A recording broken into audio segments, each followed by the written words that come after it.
Right now on Capitol Hill, Jeffrey Epstein's longtime assistant is facing questions from the House Oversight Committee behind closed doors. Sarah Kellen is the latest witness to sit for a transcribed interview. But there's a unique challenge: how to handle someone who says she was victimized by convicted sex offender Epstein, who has also been accused of handling the logistics and facilitating that abuse. Kellen is one of 4 women named as a potential co-conspirator in that now infamous 2007 sweetheart deal, though her lawyers say she was never consulted about it and didn't even know she was named until years later. She says that association has led to her being villainized for decades as she works to cope with her own sexual and psychological abuse at Epstein's hands. Though some Epstein survivors remain angry at Kellen and her position in Epstein's orbit. Democratic Congressman James Walkinshaw of Virginia was just in that room and is stepping out to join us. Thank you so much, Congressman, for being here. Anything that stands out to you so far from this interview? What are you learning from Sarah Kellen? Well, we've just gotten started, but Ms. Kellen described to us the process by which she was recruited, groomed, and then abused by Jeffrey Epstein and Ghislaine Maxwell. She described, like unfortunately others we've heard from, being raped and abused while Epstein was serving the sentence for the sweetheart deal that he got from Alex Acosta, which allowed him to go on continuing to victimize people. She shared with us, somewhat astoundingly, that until 2019, she was never interviewed, never talked to the FBI or any law enforcement agency, despite the abuse she endured and the knowledge and information she had about Epstein and Maxwell and how they operated. So we've heard some pretty astounding things already in a short period of time. And as we laid out, Kellen is alleged to be both complicit in Epstein's crimes as well as a victim herself. How do you see it? And how are you approaching the questioning? Well, I think it is most likely as you described it. That obviously makes this a more sensitive and delicate interview than others that we've had. But at the end of the day, the purpose of our investigation is to get as much information as possible about Epstein, Maxwell, anyone else engaged in or involved in those crimes. Ms. Kellen has some of that information, and we hope to get it today over the course of the interview. In recent weeks, you and your committee have spoken to a former president and first lady, several close former Epstein employees, billionaires, a correctional officer who was there the night Epstein died, even a current member of Trump's cabinet, Howard Lutnick. Are all of these interviews leading somewhere? At the end of the day, what is the goal of this ongoing probe? What do you hope to accomplish? Well, I think our investigation has already revealed the serious shortcomings of the FBI and other law enforcement agencies' work with respect to Epstein. We've talked to key figure after key figure after key figure who was never interviewed by the FBI. So I think we've revealed already that investigation missed the mark in a lot of ways. Our hope, my hope, is that the Department of Justice or a future Department of Justice will take the information gleaned from our investigation, all of these interviews piece by piece by piece, and reopen some of these investigations that could ultimately lead to prosecutions of others who were involved with Epstein and Maxwell. Where does your investigation go next after Kellen?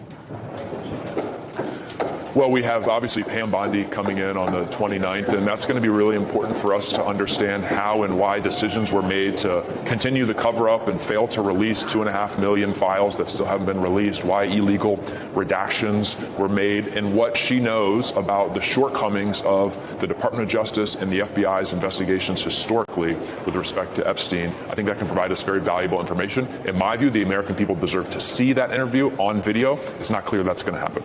I want to ask you about Congressman Massey, who led the Republican effort to get the Epstein files released, and he just lost his reelection bid to a Trump-backed candidate. Former Congresswoman Marjorie Taylor Greene said, quote, "Releasing the Epstein files was our demise."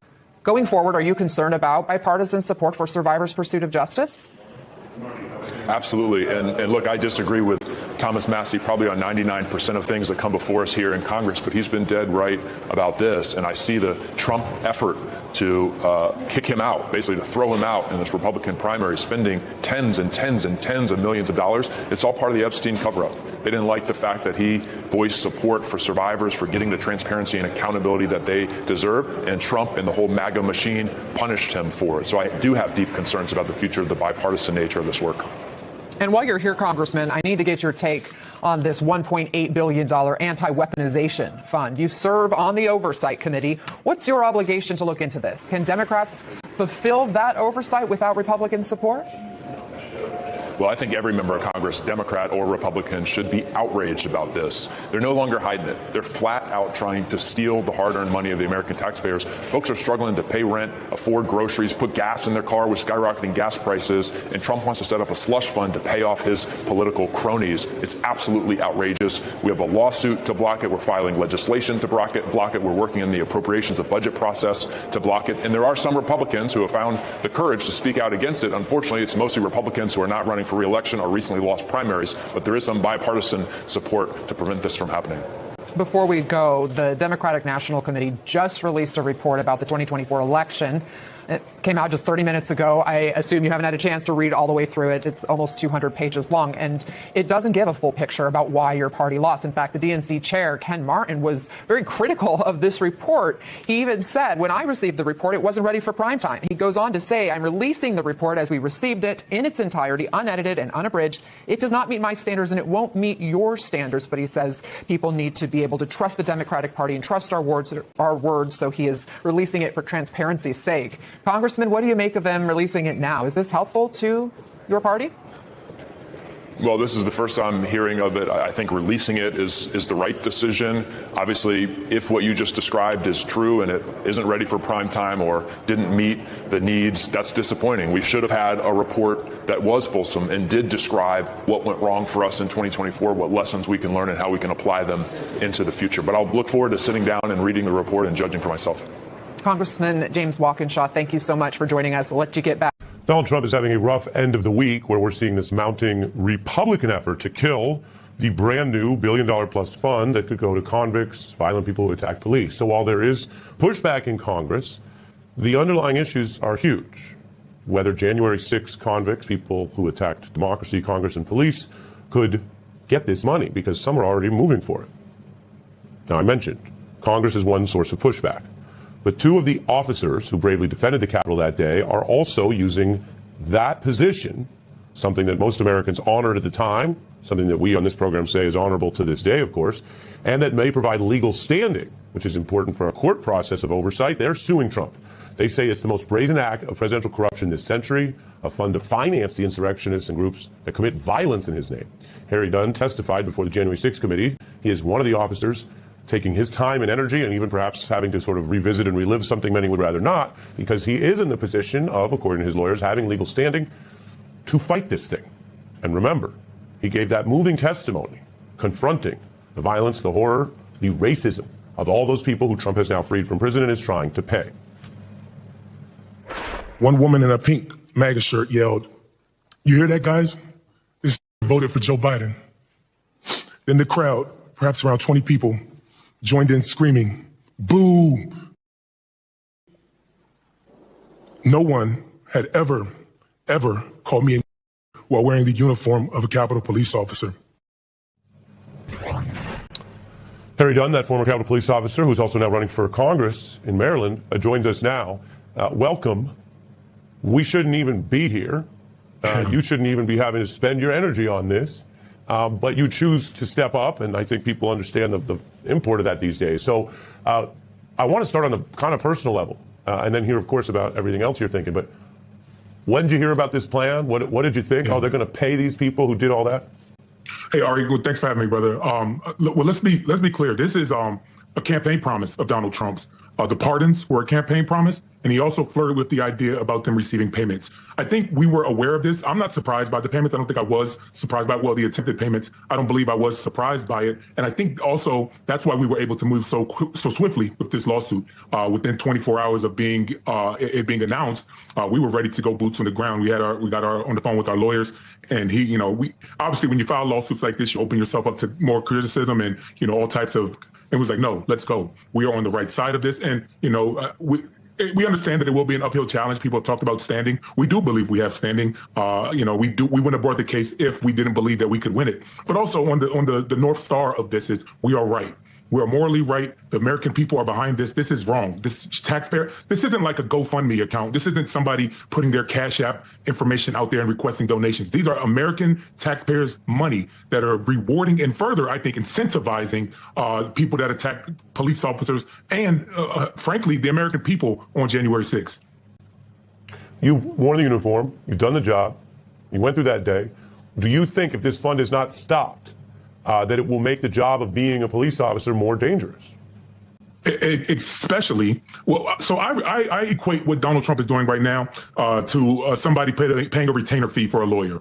You know, when you have a lawyer, you pay a retainer fee for them to have them on standby when you need them. The pardons that Donald Trump gave January 20th of 2025, that was a forgiveness. Hey, we forgive you for what you did in my name, the violence. We pardoned you. Now, these payments, I believe, serve as a reward and also an incentive to say, you know what? Look what they did, and now they're getting paid for it. Donald Trump has our back. And you know what? If we stand with him, not only will he forgive us and we won't get in trouble, but we could potentially be rewarded for us. And we believe that's also some of the argument that we're making that gives us standing, because the potential people receiving these payments put our lives in danger. Yeah, so let's go into the case.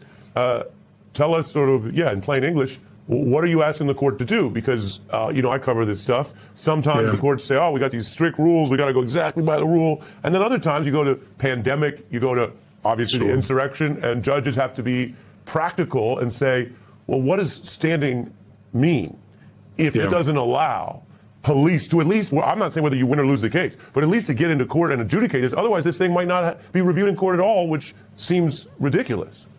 Doesn't it seem ridiculous when so many people, like in a world where we're so divided about so many issues right now? I think it's clear that people are not okay with taxpayer money going to reward people who attack police officers. And I don't care if that's people that voted for Trump that still continue to support him. I mean, look at the pushback we're getting from Republicans. But as far as like the stand, so a lot of people know us and know me because I talk about January 6th. I mean, we're almost 5.5 years from January 6th, and January 6th is still front page news 5.5 years later. When does that ever happen in news? You know why? Because it's so unresolved. It's so there's been no accountability for it, and the American people are pissed off. A lot of times when I'm talking about January 6th, I'm having to respond to the outrageous claims and the actions that this administration and this president is doing. I'm moving on, attempting to run for Congress and continue to fight for my country, fight for my state, Maryland's 5th congressional district. That's what I'm trying to do right now. But I have to take time out of that to stand up in this fight, to file this lawsuit, which we think, like I said, we have a good chance of winning because of, like I said, the death threats that we get. I mean, it just as recent as today, we just continually receive these threats and this hate, all stoked by the former president. And also we bring up some 14th Amendment challenges in this because we think it's illegal. They're providing comfort and aid to insurrectionists. So I got about 45 seconds left. Yeah. There are people who say they're discouraged, it's exhausting, how do you even keep track, what works, nothing works. And some of them, respect, but some of them haven't been through what you've been through. Yeah. So I want to give you the platform tonight. What do you say to people who feel like that about fighting for democracy? Yeah, well, I'm not the person to gaslight anybody. A lot of people like to use the term, hey, everything's going to be okay. I don't know if it is, but I do know that if we don't stand up and we don't try to fight back, what's the alternative? We lay down and accept it? No, that's what they want us to do. From everything that they're doing now, stripping the Civil Rights Voting Act, they're trying to do everything they can to get us to roll over. But us showing up and standing up and punching back gives us at least a fighting chance, and that's all we can.